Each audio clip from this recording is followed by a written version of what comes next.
ಗಂಡ ಹೆಂಡತಿ ಇಬ್ಬರು ಮಕ್ಕಳಿರುವ ಸುಂದರವಾದ ಸಂಸಾರ. ಆ ಗಂಡನಾದರೂ ಅಕ್ಕಪಕ್ಕದವರೊಂದಿಗೆ ಎಲ್ಲರೊಂದಿಗೂ ಪ್ರೀತಿ ವಿಶ್ವಾಸದಿಂದ ಇರುವಂತಹ ಒಬ್ಬ ವ್ಯಕ್ತಿ. ಎಲ್ಲರೂ ಅವರನ್ನು ಒಳ್ಳೆಯ ವ್ಯಕ್ತಿ, ಒಳ್ಳೆಯ ವಿಶ್ವಾಸಾರ್ಹವಾದ ವ್ಯಕ್ತಿ ಎಂದು ಹೇಳುತ್ತಿದ್ದರು. ಅಂಥ ವಿಶ್ವಾಸಾರ್ಹವಾದ ವ್ಯಕ್ತಿ ತನ್ನ ಹೆಂಡತಿ ಮಕ್ಕಳನ್ನು ಚೆನ್ನಾಗೇ ನೋಡಿಕೊಳ್ತಿದ್ದಾರೆ ಎಂದುಕೊಂಡರು. ಹಾಗೆ ಮಕ್ಕಳು ಶಾಲೆಗೆ ಹೋಗ್ತಾಯಿದ್ದರು, ಬರ್ತಾಯಿದ್ದರು. ಆಗಿರಬೇಕಾದ್ರೆ ಒಂದು ದಿವಸ ಅವನ ಹೆಂಡತಿ ಕಾಣಿಸುತ್ತಿದ್ದ. ಅದರ ಬಗ್ಗೆ ಗಂಡನನ್ನು ಕೇಳಿದಾಗ ಅವಳು ಬೆಂಗಳೂರಿಗೆ ನ್ಯೂಟ್ರಿಷನ್ ಕೋರ್ಸ್ ಮಾಡೋಕ್ಕೆ ಹೋಗಿದ್ದಾಳೆ ಎಂದು ಹೇಳಿದ. ಹಾಗೆ ದಿನಗಳು ಉಳಿದು ಆಮೇಲೆ ಸ್ವಲ್ಪ ದಿವಸದ ಕಳೆದ ಮೇಲೆ ನನ್ನ ಹೆಂಡತಿ ಯಾರೊಡನೆಯೂ ಓಡಿ ಹೋದಳು ಎಂದು ಹೇಳಿದ. ಈಗ ಆ ಸಂಸಾರ ಅವನಿಗೆ ತುಂಬ ಬೇಜಾರಾಯಿತು. ತನ್ನ ಹೆಂಡತಿ ತನ್ನ ಇಬ್ಬರು ಮಕ್ಕಳನ್ನು ಬಿಟ್ಟು ಬೇರೆಯವರೊಡನೆ ಓಡಿ ಹೋದಳಲ್ಲ ಎಂದು ಅವನು ದುಃಖಿಸಲಾರಂಭಿಸಿದ. ಇಂತಹ ಘಟನೆಗಳು ನಡೆಯುವುದು ಅಪರೂಪವೇನಲ್ಲ.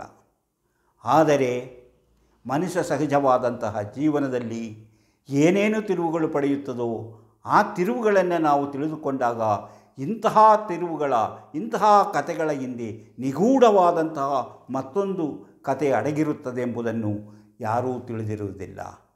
ಈ ರಮ್ಯಾ ಮತ್ತು ಸಜೀವ್ ಅವರ ಜೀವನದಲ್ಲಿ ನಡೆದಂತಹ ಘಟನೆ ಅಂತಹ ಒಂದು ಕುತೂಹಲಕಾರಿ ಘಟನೆ. ಅದರ ಬಗ್ಗೆ ಹೇಳುವುದಕ್ಕಿಂತ ಮೊದಲು ನಿಮಗೆ ಇಂಥ ಕಥೆಗಳು ಇಷ್ಟವಾಗುವುದಾದರೆ ಅದರ ಬಗ್ಗೆ ನೀವು ಕಾಮೆಂಟ್ ಬಾಕ್ಸಲ್ಲಿ ಬರೆಯಿರಿ.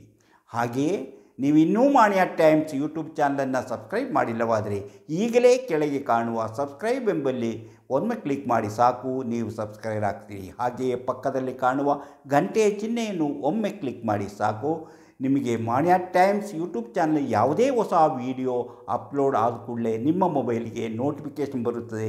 ಆದ್ದರಿಂದ ನೀವು ಎಲ್ಲ ವಿಡಿಯೋಗಳನ್ನು ನೋಡಿ ಹೆಚ್ಚು ವಿಷಯಗಳನ್ನು ತಿಳಿದುಕೊಳ್ಳಲು ಸಾಧ್ಯವಾಗುತ್ತದೆ. ಹಾಗೆಯೇ ಪ್ರತಿಯೊಂದು ವಿಡಿಯೋವನ್ನು ಆರಂಭದಿಂದ ಕೊನೆಯವರೆಗೂ ನೋಡಿ, ಲೈಕ್ ಮಾಡಿ, ಶೇರ್ ಮಾಡಲು ಮರೆಯಬೇಡಿ. ಈಗ ನಾನು ರಮ್ಯಾ ಮತ್ತು ಸಜೀವ್ ಎಂಬ ಇಬ್ಬರು ದಂಪತಿಗಳ ಕಥೆಯ ಬಗ್ಗೆ ಮುಂದುವರಿಸುತ್ತೇನೆ. ಅಂದರೆ ಇಬ್ಬರು ಮಕ್ಕಳು, ಮುದ್ದಾದ ಮಕ್ಕಳು, ಸಂಸಾರ, ಸುಖವಾದ ಸಂಸಾರ. ಇದು ಕೇರಳದ ಕೊಚ್ಚಿನ್ ಎಂಬಲ್ಲಿ ನಡೆದಂತಹ ಒಂದು ಘಟನೆ. ರಮ್ಯಾ ಮತ್ತು ಸಜೀವ್ ಮದುವೆಯಾಗಿ ಸಂಸಾರ ಮಾಡಿ 5-6 ವರ್ಷಗಳು ಕಳೆದಿದ್ದವು. ಈಗ ಆಮೇಲೂ ಮಕ್ಕಳು ಬೆಳೀತಾ ಇದ್ದರು. ಈಗ ಮಗನಿಗೆ 9 ವರ್ಷ, ಮಗಳಿಗೆ 6 ವರ್ಷ. ಹೀಗೆ ಆ ಮಕ್ಕಳು ಬೆಳೀತಾ ಇದ್ದು ಈಗ ವರ್ಷಗಳು ಮದುವೆಯಾಗಿ ಅವರಿಗೆ 10 ವರ್ಷ ಕಳೆದಿತ್ತು. ಹೀಗಿರುವಲ್ಲಿ ಈ ಸಜೀವ್ ಎಲ್ಲರಿಗೂ ಸಹಾಯ ಮಾಡುವಂತಹ, ಎಲ್ಲರೊಂದಿಗೂ ವಿಶ್ವಾಸದಿಂದ ಮಾತಾಡಿಸುವಂತಹ ಒಬ್ಬ ಸಾಮಾನ್ಯ ವ್ಯಕ್ತಿಯಾಗಿದ್ದ. ಯಾರ ತಂಟೆ ತಕರಾರಿಗೂ ಹೋಗ್ತಾ ಇರಲಿಲ್ಲ. ಎಲ್ಲರೂ ಅವರು ಸಭ್ಯರಂತೆ ಅವರನ್ನು ನೋಡ್ತಾ ಇದ್ದರು, ಅವರನ್ನು ಮಾತಾಡಿಸ್ತಾ ಇದ್ದರು. ಹಾಗಿರುವಲ್ಲಿ ಒಂದು ದಿವಸ ರಮ್ಯಾ ಕಾಣೆ ಆಗ್ತಾಳೆ. ರಮ್ಯಾ ಕಾಣೆ ಆದಮೇಲೆ ಅವರು ಎಲ್ಲರಿಗೂ ಹೇಳಿದರು, ನ್ಯೂಟ್ರಿಷನ್ ಕೋರ್ಸ್ ಮಾಡೋಕ್ಕೆ ಬೆಂಗಳೂರಿಗೆ ಹೋದಳು, ಬೆಂಗಳೂರಲ್ಲಿ ನ್ಯೂಟ್ರಿಷನ್ ಕೋರ್ಸ್ ಮಾಡ್ತಾಯಿದ್ದಾಳೆ ಅಂತ. ಜನರು ಅವರ ಮಾತನ್ನು ನಂಬಿದರು, ಆ ಮಾತನ್ನು ನಂಬಿದರು. ಹಾಗಿದ್ದರು. ದಿನಗಳು ಉರುಳಿದವು, ವರ್ಷಗಳು ಕಳೆದವು, ಯಾರಿಗೂ ಅದರ ಬಗ್ಗೆ. ಆವಾಗ ಹೀಗಿರುವಲ್ಲಿ ಈ ರಮ್ಯನ ತಮ್ಮನಿಗೆ ಯಾಕೆ ನನ್ನ ಅಕ್ಕ ಕಾಣಿಸ್ತಾ ಇಲ್ಲ, ಅಕ್ಕ ಎಲ್ಲಿದ್ದಾರೆ, ಅವಳು ಫೋನಲ್ಲಿ ಮಾತಾಡ್ಸೋಕ್ಕೂ ಫೋನಲ್ಲಿ ಸಿಗ್ತಾ ಇಲ್ವಲ್ಲ ಎಂಬ ಒಂದು ಅನುಮಾನ ಮೂಡಿತು. ಅದರ ಬಗ್ಗೆ ಅವನು ಬಂದು ಭಾವನ ಹತ್ರ ಕೇಳ್ದ, ಭಾವ ಏನು ನಮ್ಮ ಅಕ್ಕ ಕಾಣಿಸ್ತಾ ಇಲ್ವಲ್ಲ, ಇನ್ನೂ ಒಂದು ಫೋನ್ ಆದರೂ ಫೋನ್ ನಂಬರ್ ಕೊಡಿ. ಈಗ ಅವಳು ಫೋನ್ ನಂಬರ್ ಸಿಕ್ಕೋದಿಲ್ಲ, ಅವಳು ಹಾಸ್ಟೆಲಲ್ಲಿ ಭಾಳ ಕಟ್ಟುನಿಟ್ಟು, ಅದಕ್ಕೆ ಅಂತೆಲ್ಲ ಹೇಳಿ ಅದನ್ನು ಅವರು ಫೋನ್ ಮಾತಾಡೋದಕ್ಕೆ ಮಾಡಿದರು. ಈ ಮಕ್ಕಳು ಮನೆಗೆ ಬಂದಾಗ, ಅಜ್ಜಿ ಮನೆಗೆ ಬರ್ತಾರೆ ಮಕ್ಕಳು ಬಂದಾಗ ಈ ಮಾವ ಕೇಳ್ತಾನೆ, ಏನಾಯಿತು ನಿಮ್ಮ ಅಮ್ಮ ಫೋನ್ ಮಾಡ್ತಿರ್ತಾರ ಹಾಗೆ ಹೀಗೆ ಅಂತೆಲ್ಲ ಕೇಳ್ತಾರೆ. ಹೌದು, ಫೋನ್ ಮಾಡ್ತಿರ್ತಾರೆ, ಹಾಗೆ ಅದು ಬೇರೆ ನಂಬರಿಂದ ಆ ಅಮ್ಮನ ನಂಬರ್ ಸಿಗೋದಿಲ್ಲ, ಹೇಗಾದರೂ ಮಾಡಿ ಆ ನಂಬರ್ ನನಗೆ ಕೊಡಿಸ್ತೀಯಾ ಅಂತ ಮಕ್ಕಳನ್ನ ಕೇಳ್ತಾರೆ. ಮಕ್ಕಳಿಗೆ ಎಷ್ಟೇ ಪ್ರಯತ್ನ ಪಟ್ಟರು ಆ ಮಕ್ಕಳು ಸಿಕ್ಕಿಲ್ಲ. ಕೊನೆಗೆ ಅವನು ತಮ್ಮ ಹೋಗಿ ಭಾವನ ಕೇಳ್ತಾರೆ, ಭಾವ ನನಗೆ ಆ ನಂಬರ್ ಕೊಡಿ, ಸ್ವಲ್ಪ ನಾನು ಸ್ವಲ್ಪ ಮಾತಾಡಬೇಕು, ತುಂಬ ದಿನಗಳಾಯ್ತಲ್ಲ ಅಕ್ಕನ ಜೊತೆ ಮಾತಾಡಿ ಹಾಗೆ ಅಂತೇಳಿ. ಆವಾಗ ಅವನು ಇನ್ನೊಂದು ಮಾತು ಹೇಳ್ತಾನೆ, ಅಕ್ಕ ಕೋರ್ಸ್ ಮುಗಿಸ್ಬಿಟ್ಟು ಯಾರ ಜೊತೆಗೋ ಫಾರಿನಿಗೆ ಹೋಗ್ಬಿಟ್ಲು. ಅವ್ರು ಫಾರಿನಿಗೆ ಯಾರೋ ಕೆಲಸ ಸಿಕ್ತೆ, ಅಲ್ಲಿಗೆ ದುಬಾಯಿಗೋ ಎಲ್ಲೋ ಹೋಗ್ಬಿಟ್ಟಿದ್ದಾಳೆ. ಆದ್ದರಿಂದ ಅವಳಿಂದ ಅಲ್ಲಿಂದ ಫೋನ್ ಸಿಗ್ತಾಯಿಲ್ಲ, ಫೋನ್ ಸಿಕ್ಕೋದು ಕಷ್ಟ ಆಗುತ್ತಂತ. ಇವನಿಗೆ ಅನುಮಾನ ಬಂತು, ಅರೆ ಅಕ್ಕ ಕೋರ್ಸ್ ಮಾಡಿ ಇಷ್ಟು ಬೇಗ ಫಾರಿನಿಗೆ ಹೋಗ್ಬಿಟ್ಲ, ಹೇಗೆ ಓದಲು, ಏನು ಓದಲು ಅಂತ ಇವನ ಅನುಮಾನ ಜಾಸ್ತಿ ಆಗ್ತಾ ಹೋಯಿತು. ಹೀಗೆ ಭಾವ ಒಂದೊಂದು ಸರಿ ಹಾಗಾದರೆ ನೀವು ಒಂದು ಸರಿ ನನಗೆ ಅವರ ಫೋನ್ ನಂಬರ್ ಕೊಡಿ. ಅಯ್ಯೋ ಫೋನ್ ಮಾಡೋಕ್ಕಾಗೋದಿಲ್ಲ, ಫೋನ್ ಮಾಡಿದರೆ ಅವಳಿಗೆ ಡಿಸ್ಟರ್ಬ್ ಆಗುತ್ತೆ, ಆಮೇಲೆ ಏನೇನೋ ಆಗುತ್ತೆ, ಅದರಿಂದ ಬೇಡ. ಕೊನೆಗೆ ಇವನಿಗೆ ತುಂಬ ಯೋಚನೆ, ಯಾಕೆ ಭಾವ ಈ ರೀತಿ ಹೇಳ್ತೀಯಾರಲ್ಲ ಅಂತ ಇವನಿಗೆ ಅನುಮಾನ ಬಂತು. ಅನುಮಾನ ಬಂದಾಗ ಇವನು ಒಂದು ದಿವಸ ಭಾವನ ಕರೆದುಬಿಟ್ಟು, ಭಾವ ನಾನು ನಮ್ಮ ಅಕ್ಕನ ಕಾಣೆ ಆಗದಿರೋದ್ರ ಬಗ್ಗೆ ಪೊಲೀಸಲ್ಲಿ ಕಂಪ್ಲೇಂಟ್ ಕೊಡ್ತೇನೆ, ನೀವು ಅದಕ್ಕೆ ಸಹಕರಿಸಬೇಕು ಅಂತ ಹೇಳಿದ. ಅದೆಲ್ಲ ಅವಶ್ಯಕತೆ ಇಲ್ಲ, ಅದೆಲ್ಲ ಇನ್ಯಾಕೆ, ಅವಳು ಯಾರ ಜೊತೆ ಓಡೋಗಿರೋದು, ನನ್ನ ಒಪ್ಪಿಗೆಯಲ್ಲಿ ಹೋಗಿದ್ದಲ್ಲ, ಹೋದ್ರೆ ಹೋಗಲಿ, ನಮಗಿನ್ನೇನಾಗಬೇಕು ಅಂತ ಹೇಳ. ಓ ಹಂಗಂದ್ರೆ ಹೇಗೆ ಭಾವ, ನಮ್ಮ ಅಕ್ಕ ಅಲ್ವಾ, ನಮಗೆ ನಮ್ಮ ಅಕ್ಕ ನೋಡಬೇಕು, ಮಾತಾಡಿಸ್ಬೇಕು. ಆಗ ನೀನು ಕೇಸ್ ಕೊಡೋದು ಬೇಡ, ನಾನೇ ವಿಚಾರಿಸಿ ನಿನಗೆ ಹೇಳ್ತೇನೆ, ಅವರು ಇಲ್ಲೆಲ್ಲೋ ಇರಬೇಕು, ಅವರು ಪಕ್ಕದ ಊರಿನವರೇ, ಅವರೇನು ದೂರ ಹೋಗಿಲ್ಲ, ನಾನು ಫಾರಿನ್ ಹೋಗಿದೆ ಅಂತ ಹೇಳಿ ಸುಮ್ಮನೆ ಅಂತ ಹೇಳ್ದ. ಹಾಗೆ ಅವರು ಇರಬೇಕಾದ್ರೆ ನಿಮಗೆ ತೊಂದರೆ ಆಗುತ್ತೆ, ಪೊಲೀಸ್ ಕಂಪ್ಲೇಂಟ್ ಕೊಟ್ಟರು, ಮತ್ತು ಕೊನೆಗೆ ಅವರೇನು ಏನೋ ಆಗುತ್ತೆ, ನಮ್ಮ ಮಾನ ಏನಾಗುತ್ತೆ ಅಂತ ಹೇಳಿ ಸುಮ್ಮನೆ ಆಗಿಸ್ದ. ಆದರೆ ಇವರು ತಮ್ಮನಿಗೆ ಸಮಾಧಾನ ಆಗಲಿಲ್ಲ, ಅವನು ಹೋಗಿ ಪೊಲೀಸ್ ಕಂಪ್ಲೇಂಟ್ ಕೊಟ್ಟ. ಪೊಲೀಸರೆಲ್ಲ ಹುಡುಕಿದ್ರು, 1 ವರ್ಷ ಆಗೋಯಿತು, 1 ವರ್ಷದಿಂದ ನೀವು ಏನು ಮಾಡ್ತಿದ್ರಿ ಹಾಗೆ ಹೀಗೆ ಅಂತೆಲ್ಲ ಹುಡುಕಿದ್ರು. ಯಾವ ಫೋನ್ ನಂಬರು ಯಾವುದು ಮಾತಾಡಿದ್ದು ಕಾಣಿಸ್ತಾ ಇಲ್ಲ, ಅವಳದು ಹಳೆ ಫೋನ್ ನಂಬರಲ್ಲಿ ಯಾವುದು ಮಾತಾಡಿದ್ದು ಕಾಣಿಸ್ತಾ ಇಲ್ಲ. ಹಾಗೆ ಎಲ್ಲ ಮಾಡಿದ್ರು, ಯಾವ ಇದು ಇಲ್ಲ, ನನಗೆ ಕಾಣಿಸ್ತಾ ಇಲ್ಲ, ಓಡೋಗ್ಬಿಟ್ಲಲ್ಲ ಯಾರ್ಯಾರ ಜೊತೆ ಅಂತ ಹೇಳಿ ಇವನು ಸಜೀವ್ ತನ್ನ ಹೆಂಡತಿಯ ಬಗ್ಗೆ ಒಂಥರ ಅವಮಾನಕರವಾಗಿ ಮಾತಾಡ್ತಾ ಇದ್ದ. ಇದನ್ನು ನೋಡಿದ ಪೊಲೀಸರಿಗೆ ಯಾವ ಸಾಕ್ಷ್ಯವೂ ಇಲ್ಲ, ಪುರಾವೆ ಇಲ್ಲ, ಏನೂ ಇಲ್ಲ, ಹೇಗೆ ಕೇಸನ್ನು ಬಿಡಿಸೋದು ಅಂತ ಅದನ್ನು ಹಾಗೆ ಸುಮ್ಮನೆ ಬಿಟ್ಟರು. ಕೊನೆಗೆ ಹಲವು ದಿನಗಳ ಬಳಿಕ ಹಳೆ ಕೇಸುಗಳನ್ನೆಲ್ಲ ಮತ್ತೆ ಅದನ್ನೆಲ್ಲವೂ ವಿಚಾರಣೆ ಮಾಡಿ ಅದನ್ನು ಕ್ಲೋಸ್ ಮಾಡಬೇಕಂತ ಹೊಸದಾಗಿ ಬಂದಂತಹ ಎಸ್ ಪಿ ಅವರು ಹೇಳಿದರು. ಅದರಂತೆ ಅವರು ಹೊಸದಾಗಿ ಬಂದ ಎಸ್ ಪಿ ಅವರ ಆದೇಶದಂತೆ ಹೊಸದಾಗಿ ಬಂದಂತಹ ಇನ್ಸ್ಪೆಕ್ಟರ್ ಆ ಕೇಸಿನ ಬಗ್ಗೆ ವಿಚಾರಣೆ ಮಾಡಲು ಮುಂದಾದರು. ಹಾಗೆ ವಿಚಾರಣೆ ಮಾಡೋತ್ತಿಗೆ ಅಲ್ಲಿ ಅವಳು ಹೋಗಿದೆ ಅಂತ ಹೇಳುವ ಯಾವ ರೀತಿಯ ಒಂದು ಫೂಟೇಜ್ ಆಗಲಿ, CCTV ಫೂಟೇಜ್ ಆಗಲಿ, ಅಥವಾ ಅವರ ಫೋನ್ನಲ್ಲಿ ಮಾತಾಡಿದ ಕರೆಗಳಾಗಲಿ, ಎಲ್ಲಿಂದ ಕರೆಗಳು ಏನೂ ಸಿಗ್ತಾ ಇರಲಿಲ್ಲ. ಇದನ್ನು ಅನುಮಾನಗೊಂಡು ಇವರು ಸಜೀವನನ್ನು ವಿಚಾರಿಸಿದರು, ಏನು, ಹೇಗೆ, ಏನಾಯಿತು, ಹೆಂಗೆ ಹೋದರು, ಯಾವಾಗಿಂದ ಹೋದಲು ಅಂತ. ಇವನಲ್ಲಿ ಸಮಂಜಸವಾದ ಉತ್ತರ ಇರಲಿಲ್ಲ.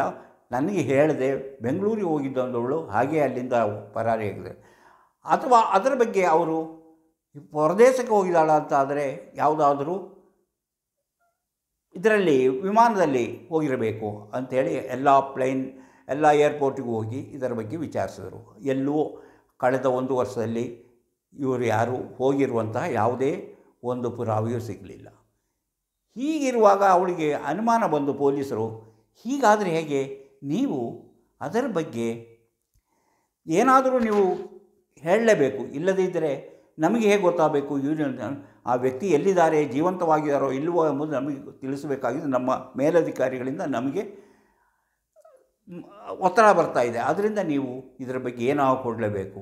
ಆದರೂ ಅವನಿಗೆ ನನಗೇನು ಗೊತ್ತಿಲ್ಲ. ಅಕ್ಕಪಕ್ಕದವರು ಎಲ್ಲ ಕೇಳಿದಾಗ, ಅವರು ಒಳ್ಳೆಯ ವ್ಯಕ್ತಿ, ಅವರ ಬಗ್ಗೆ ಯಾವುದೇ ಇಂಥ ಕಂಪ್ಲೇಂಟ್ಗಳಿಲ್ಲ, ಅವರು ಒಳ್ಳೆಯ ವ್ಯಕ್ತಿಗಳು, ಇಂಥ ವ್ಯಕ್ತಿ ಏನೋ ಅವರಿಗೆ ಇಂಥ ಅನ್ಯಾಯ ಆಯ್ತಲ್ಲ, ಹೆಂಡತಿ ಹೀಗಿರಬಾರ್ದಿತ್ತು ಹೀಗೆ ಅಂಥೇಳಿ ಅವರು ಹೇಳಿದರು.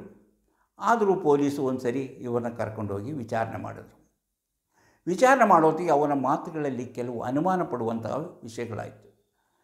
ಅದೇ ರೀತಿ ಅವಳ ರಮ್ಯನ ತಮ್ಮ ಕೂಡ ಇದರ ಬಗ್ಗೆ ಸರಿಯಾದ ರೀತಿಯಲ್ಲಿ ವಿಚಾರಣೆ ಆಗಲೇಬೇಕು, ನಮ್ಮ ಅಕ್ಕ ಎಲ್ಲಿದ್ದಾಳೆಂದು ನಮ್ಗೆ ಗೊತ್ತಾಗಲೇಬೇಕು ಎಂಬ ಒತ್ತಡವನ್ನು ಹಾಕತೊಡಗಿದ.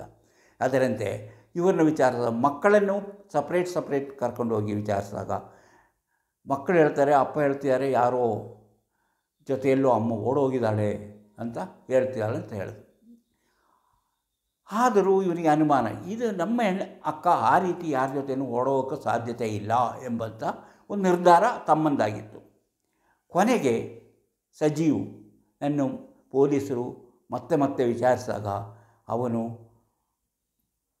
ತನ್ನ ಹೆಂಡತಿ ಕಾಣೆಯಾಗಿರುವುದು ನಿಜ ಅಂತ ಮತ್ತು ಅದನ್ನೇ ಹೇಳ್ದ. ಆಗ ಈ ರಮೇಶನನ್ನು ಕೇಳ್ದ, ಈ ತಮ್ಮನನ್ನು ಕೇಳಿದಾಗ ತಮ್ಮ ಹೇಳ್ದ, ಆಗಾಗ್ಗೆ ಅವರು ಗಂಡ ಹೆಂಡತಿ ಜಗಳ ಮಾಡ್ತಾಯಿದ್ರು. ಆ ಜಗಳದಿಂದ ಆಗಾಗ ನಮ್ಮನೆಗೆ ಕಂಪ್ಲೇಂಟ್ ಬಂದಿತ್ತು. ಆಗ ಅಕ್ಕ ಬಂದು ದೂರು ಹೇಳ್ತಾಯಿದ್ಳು, ಸರಿ ಅವರು ಹೊಡಿತಾರೆ ಬಡಿತಾರೆ ಹಾಗೆ ಹೀಗೆ ಅಂತ. ಆಗ ಪೊಲೀಸರ ಅನುಮಾನ ಮತ್ತಷ್ಟು ಜಾಸ್ತಿ ಆಯಿತು. ಇವರು ಆ ರೀತಿಯಲ್ಲಿ ಸಜೀವನನ್ನು ಕರೆದೊಯ್ದು ವಿಚಾರಿಸಿದಾಗ, ಹೌದು ನಾನು ಕೊಲೆ ಮಾಡಿದ್ದೇನೆ, ಅವಳನ್ನು ಕೊಲೆ ಮಾಡಿದ್ದೇನೆ. ಅದು 2020 ಆಗಸ್ಟ್ 16ನೇ ತಾರೀಕು ನಾನು ಅವನ್ನು ಕೊಲೆ ಮಾಡಿದೆ. ಯಾಕೆ ಕೊಲೆ ಮಾಡಿದೆ ಅಂತಾಗ, ಅವಳಿಗೆ ಅನೈತಿಕ ಸಂಬಂಧವಿತ್ತು. ಆ ಸಂಬಂಧದ ಬಗ್ಗೆ ನಾನು ಕೇಳಿದಾಗ ಅವಳು ನನ್ನ ಜೊತೆ ಜಗಳ ಮಾಡಿದರು. ಮಕ್ಕಳು ಆವತ್ತು ಅಜ್ಜಿ ಮನೆಗೆ ಹೋಗಿದ್ದರು, ಮಕ್ಕಳಿರಲಿಲ್ಲ, ನಾವಿಬ್ಬರೇ ಮನೆಯಲ್ಲಿದ್ದರು. ಅದರಂತೆ ನಾನು ಕೆಲಸಕ್ಕೆ ಹೋಗ್ತೇನೆ ಅಂತ ಹೋದವನು ಹಾಗೆ ಬಂದು ಮನೆಯೊಳಗೆ ಅಡಗಿ ಕುಳಿತುಕೊಂಡಿದ್ದೆ. ಇವಳು ಯಾರ ಹತ್ರ ಮಾತಾಡ್ತಿರೋದು ನಾನು ಕೇಳಿಸ್ಕೊಂಡೆ. ಅದರಿಂದ ನಾನು ಬಾತ್ರೂಮಿಂದ ಹೊರಗೆ ಬಂದಾಗಲೂ ಕೂಡಲೇ ಜಗಳ ಮಾಡೋಕ್ಕೆ ಶುರು ಮಾಡಿದೆ. ಹಾಗೆ ನಾವು ಟೆರೆಸಿನ ಮೇಲೆ ಹೋಗಿದ್ದು. ಟೆರೆಸಿನ ಮೇಲೆ ನಿಂತ್ಕೊಂಡು ನಾನು ಜಗಳ ಜಾಸ್ತಿ ಆದಾಗ ನಾನು ಒಂದು ಹಗ್ಗದಿಂದ ಅವಳ ಕುತ್ತಿಗೆ ಬಿಗಿದು ಉಸಿರು ಕಟ್ಟಿಸಿ ಸಾಯಿಸಿದೆ. ಸಂಜೆ ಆಗೋ ತನಕ ಅವಳ ಬಾಡಿಯನ್ನು ಅಲ್ಲೇ ಬಿಟ್ಟು ರಾತ್ರಿ ಆದಮೇಲೆ ನಾನು ಇಲ್ಲಿ ಹೂತು ಹಾಕಿದ್ದೇನೆಂದು ಮನೆಯ ಸಿಟೌಟಿನ ಮುಂಭಾಗದಲ್ಲಿ ಜಾಗ ತೋರಿಸಿದ. ಅಲ್ಲಿ ನೋಡಿದಾಗ, ಅದನ್ನು ಅಗೆದು ತಿಳಿಸಿ ನೋಡಿದಾಗ ಅದರೊಳಗೆ ಅವಳ ಬಾಡಿಯ ಕೆಲವು ಅಸ್ಥಿಪಂಜರಗಳು ಸಿಕ್ಕಿದವು. ಇದನ್ನು ನೋಡಿದಾಗ ಇದು ಹೌದು, ಕೊಲೆ ಆಗಿದ್ದು ಹೌದು. ಈ ಕೊಲೆಗಾರ ವಿಚಾರಣೆಯನ್ನು ಮುಂದುವರಿಸಿದರು. ಅವನಿಗೆ ಸಜೀವಿಗೆ ಕೊಲೆಯಾದಂತಹ ಇದಕ್ಕಾಗಿ ಕೇಸನ್ನು ಕೊಡ್ತು. ಎಷ್ಟು ಅನ್ಯೋನ್ಯವಾಗಿದೆ ಅಂತ ಜನಗಳಿಗೆ ಅನಿಸಿದ ಒಬ್ಬ ವ್ಯಕ್ತಿ, ಮುಗ್ಧನಾದ ವ್ಯಕ್ತಿ ಅಂತ ಕಾಣುತ್ತಿದ್ದ, ಎಲ್ಲರೊಂದಿಗೂ ಆ ಪ್ರೀತಿ ವಿಶ್ವಾಸದಿಂದ ಮಾತಾಡ್ತಿದ್ದ ವ್ಯಕ್ತಿ ಇಂಥ ಕ್ರೂರ ಕೃತ್ಯವನ್ನು ಮಾಡಲು ಅವನು ಯಾಕೆ ಅಷ್ಟೊಂದು ಕೆಟ್ಟದಾಗಿ ನಡೆದುಕೊಂಡ, ಯಾಕೆ ಈ ರೀತಿ ಕ್ರೂರವಾಗಿ ಮಾಡಿದ ಅಂತ ಜನಗಳಿಗೂ ನಂಬಿಕೆ ಬರ್ತಾ ಇಲ್ಲ. ಇಂತಹ ಘಟನೆಗಳು ನಮ್ಮ ಸಮಾಜದಲ್ಲಿ ನಡೆಯುತ್ತಿರುತ್ತೆ. ಯಾವ ಕ್ಷಣದಲ್ಲಿ ಹೇಗೆ ಆಗುತ್ತದೆ, ಯಾರು ಅಪರಾಧಿ ಆಗ್ತಾರೆ, ಯಾರು ಕೊಲೆ ಮಾಡ್ತಾರೆ ಎಂಬುದೇ ಅರ್ಥ ಆಗೋದಿಲ್ಲ. ಯಾಕಂದರೆ ಆ ಒಂದು ಕ್ಷಣ, ಆ ಒಂದು ಕ್ಷಣದಲ್ಲಿ ಬರುವಂತಹ ಕೋಪ ತಾಪಗಳು ಮನುಷ್ಯನನ್ನು ಯಾವ ಹೀನ ಕೃತ್ಯಕ್ಕೂ ಪ್ರೇರೇಪಣೆ ಮಾಡುತ್ತದೆ ಎಂಬುದಕ್ಕೆ ಇಂತಹ ಘಟನೆಗಳೇ ಮುಖ್ಯ ಉದಾಹರಣೆಗಳು. ಇಂತಹ ಉದಾಹರಣೆಗಳನ್ನು ನೋಡಿದರೆ ಜೀವನದಲ್ಲಿ ನಾವು ನಮ್ಮ ಮನಸ್ಸನ್ನು ನಿಯಂತ್ರಣಕ್ಕೆ ತಗೋಬೇಕಾಗಿದ್ದು ಅತಿ ಮುಖ್ಯ. ನಾವು ನಮ್ಮನ್ನೇ ಅರ್ಥ ಮಾಡ್ಕೊಬೇಕು. ನಾವು ನಮ್ಮಲ್ಲಿರುವಂತಹ ನಾವು ಯಾಕೆ ಈ ಥರ ಯೋಚನೆ ಮಾಡ್ತಿದ್ದೀವಿ ಎಂಬುದನ್ನು ಮೊದಲು ಯೋಚನೆ ಮಾಡಬೇಕು. ಆಮೇಲೆ ನಾನು ಯಾಕೆ ಎಮೋಷ್ನಲ್ ಆಗಿದ್ದೇನೆ ಎಂಬುದನ್ನು, ಇದರ ಅವಶ್ಯಕತೆ ಇತ್ತಾ ಎಂಬುದನ್ನು ಯೋಚನೆ ಮಾಡಬೇಕು. ಆಮೇಲೆ ಇದಕ್ಕೆ ಏನು ಕಾರಣ ಎಂಬುದನ್ನು ಪತ್ತೆ ಮಾಡಿ ಅದರ ಬಗ್ಗೆ ಯೋಚನೆ ಮಾಡಬೇಕು. ಸತ್ಯಾಸತ್ಯತೆಯನ್ನು ಕಂಡು ಹಿಡಿದು ಅದನ್ನು ನಮ್ಮಲ್ಲೇ ನಾವು ಪರಿಹರಿಸಿಕೊಂಡಾಗ ಇಂತಹ ದುರ್ಘಟನೆಗಳು, ಇಂತಹ ಘಟನೆಗಳು ನಡೆಯದಂತೆ ನಾವು ನಮ್ಮನ್ನೇ ರಕ್ಷಿಸಿಕೊಳ್ಳಬಹುದು. ಈಗ ಪಾಪ ಆ 2 ಮಕ್ಕಳಿಗೆ ತಂದೆಯೂ ಇಲ್ಲ, ತಾಯಿಯೂ ಇಲ್ಲದಂತಹ ಸ್ಥಿತಿಯಾಗಿದೆ. ಇಂತಹ ಸ್ಥಿತಿ ಬರದೇ ಇರಬೇಕಾದ್ರೆ ನೀವು ಮೊದಲು ನಿಮ್ಮಲ್ಲಿರುವಂತಹ ಇಂತಹ ಕ್ರೂರ ರಾಕ್ಷಸ ಭಾವವನ್ನು ಹೇಗಾದರೂ ಕಳೆದುಕೊಂಡು ನಿಜವಾದ ಮಾನವನಾಗಿ ಬಾಳುವಂತಹ ಒಂದು ರೀತಿಯನ್ನು ಕಲಿತುಕೊಂಡಾಗ ಪ್ರತಿಯೊಬ್ಬರಲ್ಲೂ ಒಳ್ಳೆಯತನ ಹೆಚ್ಚು ಹೆಚ್ಚಾಗಿ ಬೆಳೆಯುತ್ತದೆ. ಇಂತಹ ಹಲವಾರು ಕಥೆಗಳಿವೆ. ಆ ಕಥೆಗಳನ್ನು ಮುಂದಿನ ವೀಡಿಯೋಗಳಲ್ಲಿ ಹೇಳ್ತಾ ಹೋಗುತ್ತೇನೆ. ಈ ಕಥೆ ನಿಮಗೆ ಇಷ್ಟವಾದರೆ ಈಗಲೇ ಲೈಕ್ ಮಾಡಿ, ಶೇರ್ ಮಾಡಿ, ಪ್ರೋತ್ಸಾಹ ಕೊಡಿ. ಹಾಗೆಯೇ ನೀವಿನ್ನೂ ಮಾಣಿಯ ಟೈಮ್ಸ್ ಯೂಟ್ಯೂಬ್ ಚಾನಲನ್ನು ಸಬ್ಸ್ಕ್ರೈಬ್ ಮಾಡಿಲ್ಲವಾದರೆ ಈಗಲೇ ಕೆಳಗೆ ಕಾಣುವ ಸಬ್ಸ್ಕ್ರೈಬ್ ಎಂದು ಬರೆದಲ್ಲಿ ಒಮ್ಮೆ ಕ್ಲಿಕ್ ಮಾಡಿ ಸಾಕು, ನೀವು ಸಬ್ಸ್ಕ್ರೈಬ್ ಆಗ್ತೀರಿ. ಹಾಗೆಯೇ ಪಕ್ಕದಲ್ಲಿ ಕಾಣುವ ಗಂಟೆ ಚಿಹ್ನೆಯನ್ನು ಒಮ್ಮೆ ಕ್ಲಿಕ್ ಮಾಡಿದರೆ ಮಾಣಿಯ ಟೈಮ್ಸ್ ಯೂಟ್ಯೂಬ್ ಚಾನಲಲ್ಲಿ ಬರುವಂತಹ ಇಂತಹ ಎಲ್ಲ ವೀಡಿಯೋಗಳನ್ನು ನಿಮಗೆ ನೋಟಿಫಿಕೇಷನ್ ಮೂಲಕ ನಿಮ್ಮ ಮೊಬೈಲಿಗೆ ಬರುತ್ತದೆ. ನೀವು ಎಲ್ಲ ವೀಡಿಯೋಗಳನ್ನು ನೋಡಿ ಹೆಚ್ಚು ಹೆಚ್ಚು ವಿಷಯಗಳನ್ನು ತಿಳಿದುಕೊಂಡು ನಿಮ್ಮ ಜೀವನ ಹೇಗಿರಬೇಕೆಂಬುದನ್ನು ನೀವೇ ರೂಪಿಸಿಕೊಳ್ಳಲು ಸಹಾಯಕವಾಗುತ್ತದೆ. ಇಂತಹ ಮತ್ತೊಂದು ವಿಡಿಯೋದೊಂದಿಗೆ ಮತ್ತೆ ಬರುತ್ತೇನೆ. ಇಷ್ಟು ಹೊತ್ತು ಈ ವಿಡಿಯೋ ನೋಡಿದ ನಿಮಗೆಲ್ಲರಿಗೂ ಧನ್ಯವಾದ.